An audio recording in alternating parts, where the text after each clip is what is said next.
Bonsoir, bienvenue à votre nouveau numéro d'Info pour tous. Au cours de cette émission, nous revisitons certains sujets qui font l'actualité à la lumière de la Bible. Et notre invité ce soir est le pasteur Moshe. Pasteur Moshe, bonsoir. Bonsoir. Le 11 octobre dernier, le gouvernement de la France a inauguré des salles de shoot. Ce sont des espaces qui sont dédiés à des personnes toxicomanes. Qu'est-ce que vous pensez de cette idée? Je pense que c'est une mauvaise nouvelle. Donc on ne peut pas considérer que ce soit une bonne chose de regarder ou bien de faciliter l'autodestruction. Donc on va permettre à des gens qui s'autodétruisent de le faire dans des conditions préparées par l'État. Ce n'est pas normal. Je vous invite à regarder avec moi cette vidéo et voir ce que le gouvernement en pense. La polémique aura duré 7 ans. Elle prend fin ce vendredi avec l'ouverture de la salle de consommation à moindre risque. Dans cet espace de 400 mètres carrés, jusqu'à 400 toxicomanes pourront venir chaque jour. Encadrés par du personnel médical, la prise de drogue s'effectue en toute sécurité, loin des trottoirs et sanisettes insalubres de la capitale. Ce que nous faisons là est utile. Utile pour ces personnes qui sont dans une situation de désarroi total parce qu'elles ont une porte qu'elles peuvent franchir, elles peuvent venir ici, elles peuvent être conseillées, elles peuvent être accompagnées et accompagnées aussi vers une vie qui les retirera de ces dépendances et de ces addictions qu'elles ont. Pour ce faire, 12 postes de consommation ont été installés, ainsi qu'une salle d'inhumage et une salle de repos. Les toxicomanes ont accès à du matériel stérile et à usage unique, afin d'éviter tout risque de contamination.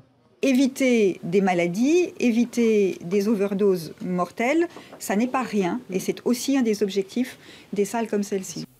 Pasteur Moshe, dans le reportage, il nous est dit que ce dispositif a été mis en place pour éviter les débordements. Et ils sont encadrés par des médecins. N'est-ce pas une bonne idée? Non, mais ça, c'est les arguments de gens qui sont dans l'esprit de consommation. On est dans une société de consommation. C'est la consommation qui compte. Donc, il leur faut quand même des arguments pour justifier cela. Mais eux, ils ne vont pas gérer tous les toxicomanes de France. Donc, et aujourd'hui, bon, admettons que ça se généralise. Donc, un jour, les alcoolos vont demander aussi leur salle, où ils vont boire d'une manière modérée. Non. Et un jour, ceux qui vont vers les prostituées vont demander aussi des salles pour qu'on leur facilite la tâche. Non. Je crois qu'à un moment donné, nous devons nous remettre à l'esprit que nous sommes des humains, nous avons des valeurs, et ce qui est mal, c'est mal, ce qui est bien, c'est bien. Mais s'ils ont décidé de mettre ça dans un hôpital, c'est qu'il y a quand même un objectif de soins derrière. C'est encore plus grave, c'est-à-dire que l'hôpital est censé soigner les gens, donner aux gens une vie saine. Mais qu'est-ce que l'hôpital fait maintenant? L'hôpital favorise une vie d'autodestruction. C'est encore une contradiction très frappante. Et les opposants à cette mesure dénoncent une brèche qui peut mener à la légalisation des drogues. Qu'est-ce que vous en pensez? À la légalisation de tout, des drogues. Bientôt, on entend parler d'un texte qu'il prépare aux Nations Unies, un texte qui va abaisser plutôt l'âge de la majorité sexuelle à 9 ans. C'est-à-dire que tout ce qui est consommation va être considéré comme bon jusqu'à un certain niveau. Mais qui va fixer ce niveau-là? Ben, c'est des gens qui sont dans la logique comme quoi l'homme, c'est une matière, même pire qu'un animal, qui est là pour consommer. Et les capitalistes sont là derrière pour encourager tout cela. Pasteur Moshe, nous passons à notre deuxième sujet. Vous avez peut-être entendu parler de cette mesure, de cette décision de l'UNESCO, qui est l'organe des Nations Unies pour l'éducation, pour la culture et pour la science, qui nie l'histoire du peuple juif à Jérusalem. Qu'est-ce que vous pensez de cette décision? Je pense que c'est un mensonge international, un mensonge organisé, dans le but de détruire le peuple de Dieu, le peuple juif, dans le but de contredire la parole de Dieu, qui atteste clairement le lien entre Jérusalem et le peuple juif. Je vous invite à suivre avec moi cette vidéo et voir la réaction des concernés, ce qu'ils en pensent. תיאטרון האבסורד באונסקו נמשך. Le théâtre de l'absurde se poursuit à l'UNESCO. Aujourd'hui, cette organisation a pris une nouvelle décision farfelue qui stipule que le peuple d'Israël n'a aucun lien avec le mont du Temple et le mur occidental. Vu qu'ils ne lisent pas le Tanakh, la Torah, je suggère que les membres de l'UNESCO aillent visiter l'arc de Titus à Rome et voir ce que les Romains ont rapporté après la destruction et le pillage du mont du Temple il y a 2000 ans.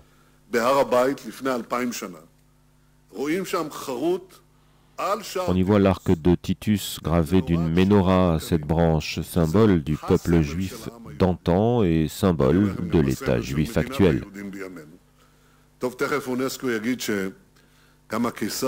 À cette cadence, bientôt l'UNESCO affirmera que l'empereur Titus était un propagandiste sioniste. Dire qu'Israël n'a aucun lien avec le mont du Temple et le mur occidental, c'est comme dire que la Chine n'a pas de lien avec la Grande Muraille et que l'Égypte n'a aucun lien avec les pyramides. Cette décision absurde de l'UNESCO a fait perdre à cette organisation le peu de légitimité qui lui restait. Cependant, je crois que la vérité historique est plus puissante et qu'elle prévaudra.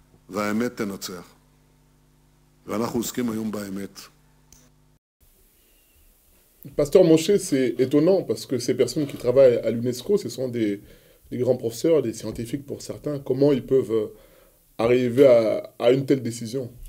C'est-à-dire qu'ils ont fait des recherches quand même. Ils ont, pour prendre une décision comme ça qui est officialisée dans le monde, c'est-à-dire qu'ils ont des éléments.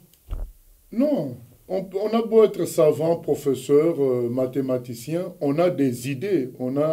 Il y a des idéologies qu'on peut avoir en soi et qui vont orienter nos positions. Et ce n'est pas la réalité parce que l'archéologie montre bien qu'il y a un lien entre Israël, entre le peuple juif et Jérusalem. Et pas plus tard qu'il y a quelques mois, on a découvert encore des papyrus en Cisjordanie, des papyrus qui confirment le lien entre le peuple juif, le peuple hébreu et Jérusalem. C'est des réalités historiques, archéologiques attestées, comme M. Netanyahou le dit. Titus, c'est un Romain.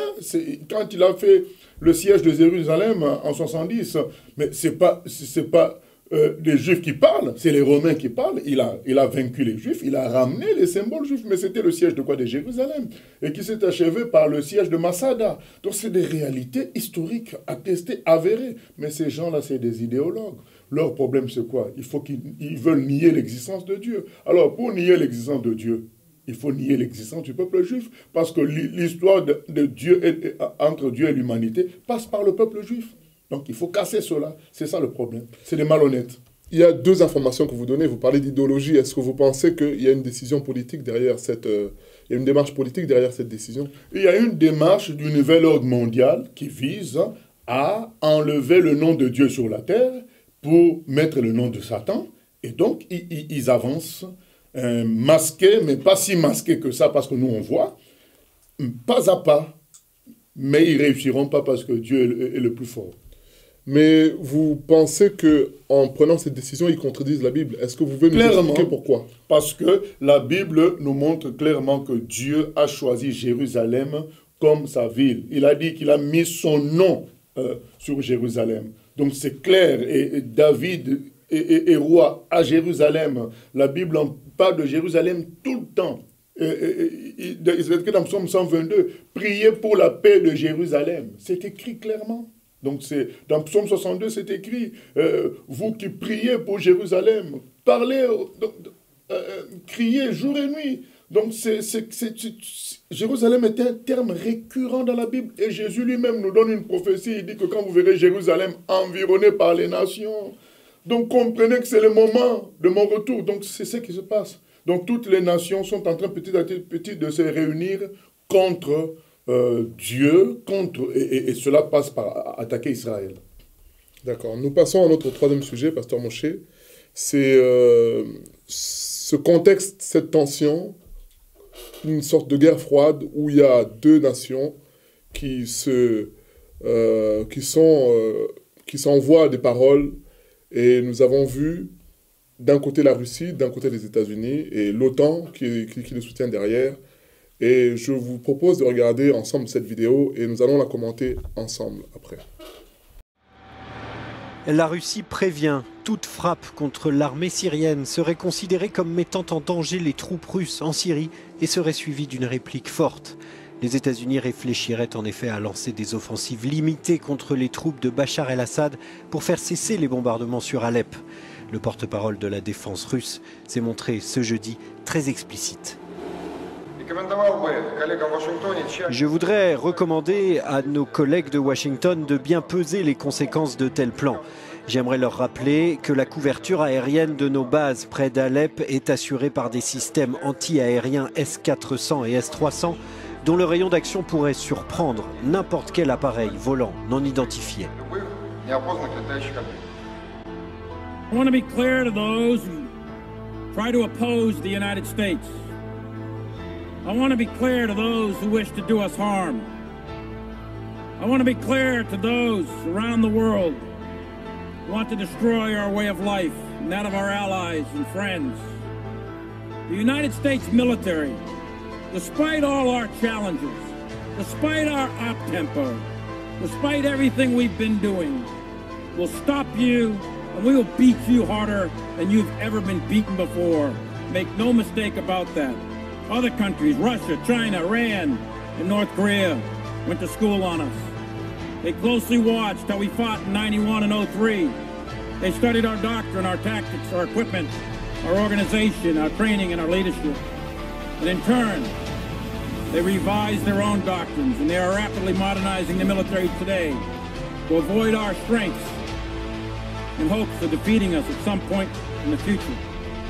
We can now, and we will remain in the future, retain the capability to rapidly deploy and we will destroy any enemy, anywhere, anytime. Pasteur Moshe, une question simple. Est-ce que vous pensez que ces tensions peuvent aboutir ou déboucher sur une guerre? Bien sûr, puisque c'est voulu. Ce n'est même pas une histoire de tension qui échappe aux gens. Non, c'est des tensions organisées parce qu'il y a des gens qui veulent faire une troisième guerre mondiale. De mettre l'humanité à terre et de reconstruire quelque chose d'autre. Mais concrètement, est-ce que l'OTAN, est-ce que les États-Unis ont les moyens d'engager une guerre? On voit le contexte financier, la crise, on voit tous les hommes qui ont... La France a des théâtres de guerre, que ce soit en Afrique, même en Syrie. Est-ce que ces gens-là ont les moyens d'engager encore une guerre? Mais s'ils ont les moyens, d'ailleurs, quand l'économie ne va pas bien, c'est là qu'on fait des guerres pour relancer l'économie.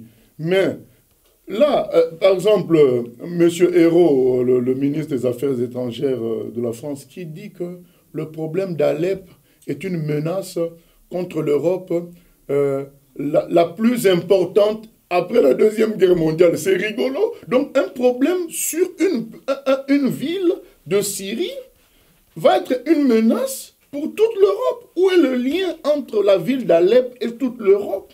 En quelque sorte, ces gens-là veulent dire à la population, comprenez que nous sommes à la veille d'une troisième guerre mondiale, parce qu'on ne voit pas comment comparer le théâtre de guerre d'Alep avec la Deuxième Guerre mondiale. Quand même, il y a eu d'autres guerres après. Donc, il y a une vraie volonté de la part des puissances occidentales à faire une troisième guerre mondiale dans le but de malaxer l'humanité. Vous savez, pour que le dictateur mondial qui va être adoubé par Satan règne, il faut que le monde entier soit sous contrôle. Mais pour que le monde entier soit sous contrôle, il faut malaxer les gens. Donc, c'est comme quand on veut faire une pâte. On met les œufs, on met le sucre, on met la farine et on pétrit, on malaxe. Et il faut malaxer l'humanité. C'est ce qui explique les migrations qu'on voit, les musulmans qui viennent en Europe. C'est volontaire. Il faut malaxer l'humanité afin qu'il n'y ait plus de nation, afin qu'il n'y ait plus de fierté nationale, qu'il n'y ait plus de caractéristiques nationales. On malaxe tout, mais qu'est-ce qui peut malaxer de mieux qu'une guerre? Rien. C'est la guerre qui malaxe tout cela, qui crée des mouvements, des migrations, qui met tout à terre, de sorte que après on a une seule patte, une même texture. On peut agir sur tout le monde d'une manière identique. Vous avez évoqué tout à l'heure le ministre des Affaires étrangères, Jean-Marc Ayrault, qui a évoqué la possibilité de saisir la Cour pénale internationale, donc en quelque sorte d'accuser la Russie pour tout ce qui a été commis à Alep. Alors la première question c'est, est-ce que c'est une provocation vis-à-vis de la Russie? Et la deuxième question, est-ce que Poutine doit se faire des soucis par rapport à cette proposition de la France? C'est une provocation et Poutine a des soucis à se faire.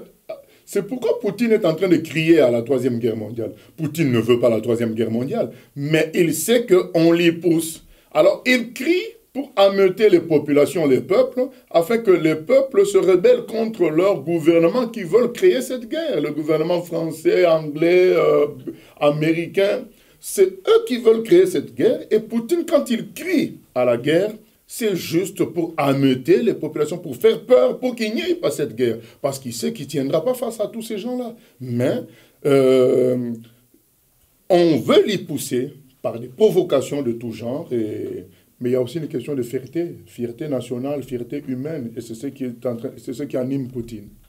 Alors maintenant, ce que vous dites là est effrayant, parce que c'est étonnant, parce qu'on n'entend pas parler de tout ça dans les médias nationaux, dans les chaînes d'information.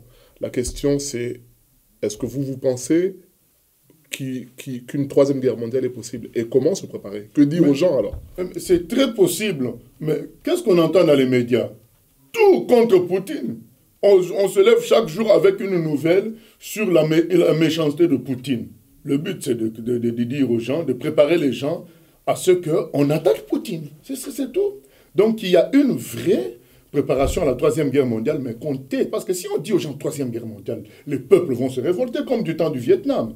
Voilà. Le conseil que je donnerai aux gens, c'est de se convertir à Jésus. Les temps sont mauvais. Ceux qui ne sont pas encore convertis, qu'ils viennent sous la protection de Dieu. Parce que Dieu seul peut nous protéger de tous ces micmacs-là, de tous ces désordres provoqués par les décideurs du monde. Et pour ceux qui sont chrétiens, c'est le temps de prendre au sérieux leur vie et vraiment d'être chrétiens à 100%. C'est ça qui nous permettra de tenir dans ces jours mauvais. Nous poursuivons, Pasteur Moshe, avec notre quatrième sujet. Et je vais demander à la régie de nous mettre la vidéo et nous allons commenter cela après. Eric nous a dit, allez-y, lancez vos sites, je peux vous aider, mais j'ai aussi un autre rêve. J'ai un autre rêve, c'est qu'on a lancé un site qui s'appelle connaîtredieu.com, qui a touché des millions de personnes, qui a été traduit dans 26 langues, ou 27 même, et qui a touché vraiment des millions de personnes dans le monde entier. Mais pour évangéliser, j'ai un autre rêve, c'est qu'il faudrait lancer un site qui s'appelle connaîtremarie.com. Alors là,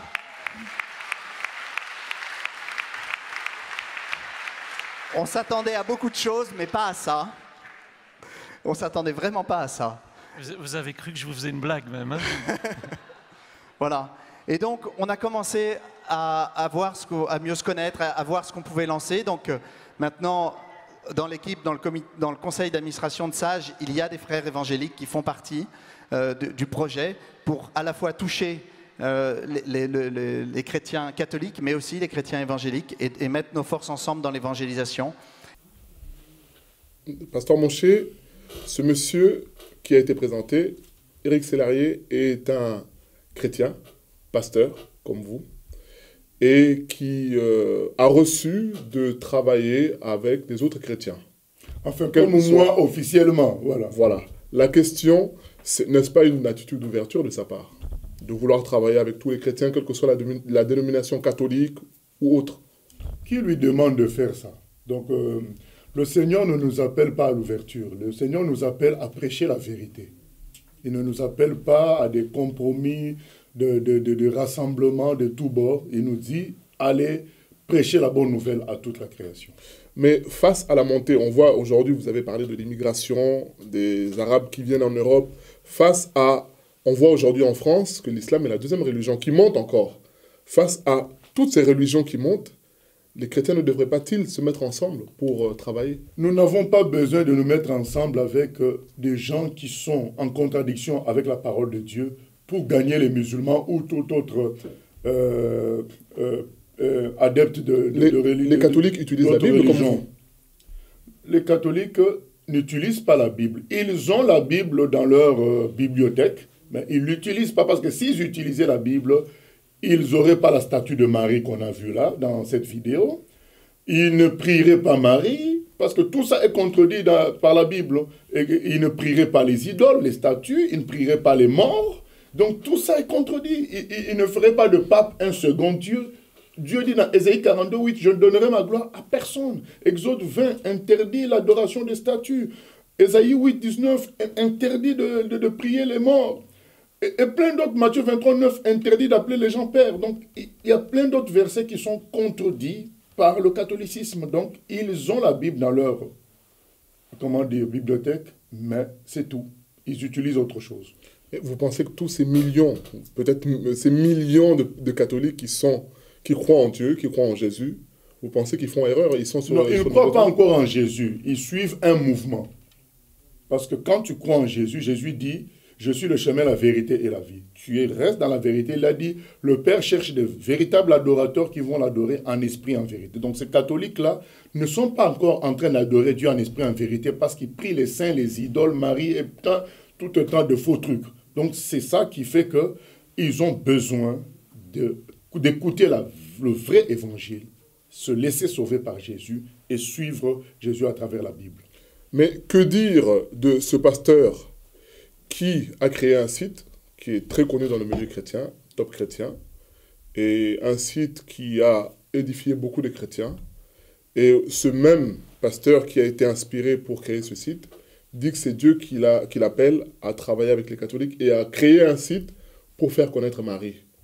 Est-ce que vous pensez que la source est mauvaise? Parce que si c'est la même personne qui a créé un site Top Chrétien qui édifie beaucoup de chrétiens, et aujourd'hui, il fait ce site pour connaître Marie, est-ce que vous pensez que c'est lui qui a un problème ou comment vous pouvez expliquer ça? Je peux expliquer ça en disant que... Parce que beaucoup de gens sont touchés par le travail qu'il fait. Oui, premièrement, ce n'est pas nouveau. Il y a toujours eu des faux prophètes qui ont pour art de mélanger la vérité et le mensonge. Quand quelqu'un tombe sur la vérité, c'est normal, il est édifié. Mais le jour où il tombera sur le mensonge, il croira que le mensonge, c'est la vérité. Et il va encore manger le mensonge. Donc ces gens-là qui ont été autrefois édifiés, ou bien qui le sont actuellement édifiés par Top Chrétien, ils finiront par manger le mensonge. Et ça commence là par connaître Marie. Donc ils finiront par manger le mensonge. Comme lui-même a mangé le mensonge un jour de sa vie. Et c'est écrit dans Ézéchiel, quand le juste change, sa justice sera oubliée.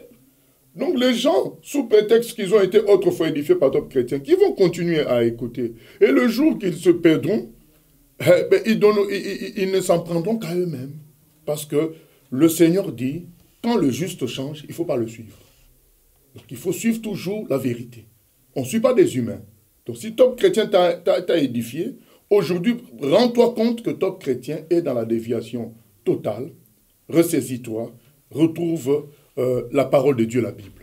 Donc aujourd'hui, un chrétien qui vous dit qu'il ne trouve pas d'assemblée, qui n'a pas d'église, mais qui se connecte à Top Chrétien, donc vous déconseillez à cette personne je le déconseille parce qu'il y a le levain, comme Jésus a dit, gardez-vous du levain des pharisiens. C'est-à-dire le levain, il dit un peu de levain, Paul dit, fait lever toute la pâte.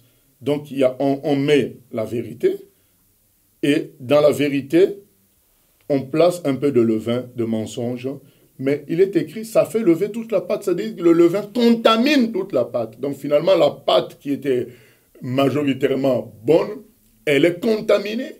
Et ces gens-là finiront par être contaminés. Si le maître de Top Chrétien lui-même est contaminé, à combien plus forte raison tous ceux qui suivent?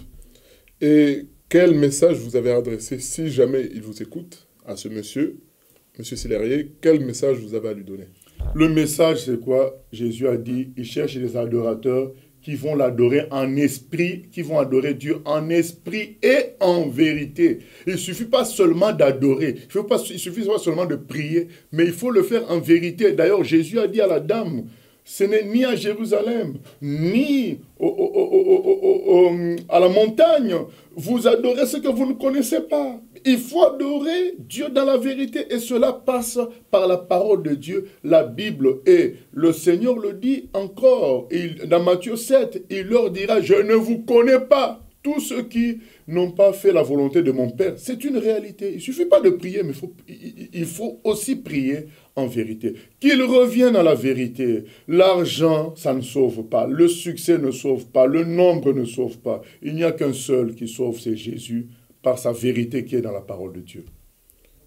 Votre dernier mot, Pasteur Moshe, nous arrivons au terme de notre émission. Mon dernier mot, c'est que tous les sujets qu'on a traités aujourd'hui témoignent du fait que nous sommes à la fin des temps. Troisième guerre mondiale, salle de shoot, donc le péché banalisé, légalisé. Ésaïe 5,20 le dit, malheur à ceux qui appellent mal bien et bien mal. Nous sommes à la fin des temps. L'histoire de l'UNESCO, où on dénie le peuple juif le lien avec Jérusalem. C'est la fin, parce que c'est écrit qu'à la fin, les nations se ligueront contre Israël, contre Jérusalem, contre le peuple juif. Et quand on voit un prétendu pasteur évangélique vouloir faire connaître Marie.com, nous comprenons que nous sommes vraiment à la fin des temps, que ceux qui sont chrétiens se lèvent, qu'ils prennent au sérieux leur vie chrétienne, qu'on s'attache au Seigneur parce que ça va être devenu de plus en plus difficile de rester dans la vérité. La pression va être grandissante contre nous. Qu'on reste en profondeur dans la vérité, comme c'est écrit dans Apocalypse 22, que celui qui est saint se sanctifie davantage. Il faut qu'on aille plus loin. Il ne faut plus rester chrétien modéré. Il faut être chrétien radical et dans la vérité. C'est comme ça qu'on tiendra pour que le Seigneur, quand il revienne, il nous trouve avec la foi. Parce que lui dit dans Luc 18, quand il reviendra, trouvera-t-il encore la foi? La pression devient de plus en plus grande.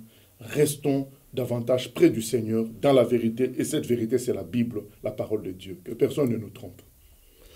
C'est sur ces mots que nous achevons notre émission et nous espérons vous avoir éclairé sur ces quelques points par rapport à ce que dit la Bible. Nous nous retrouvons prochainement pour une prochaine émission. À bientôt.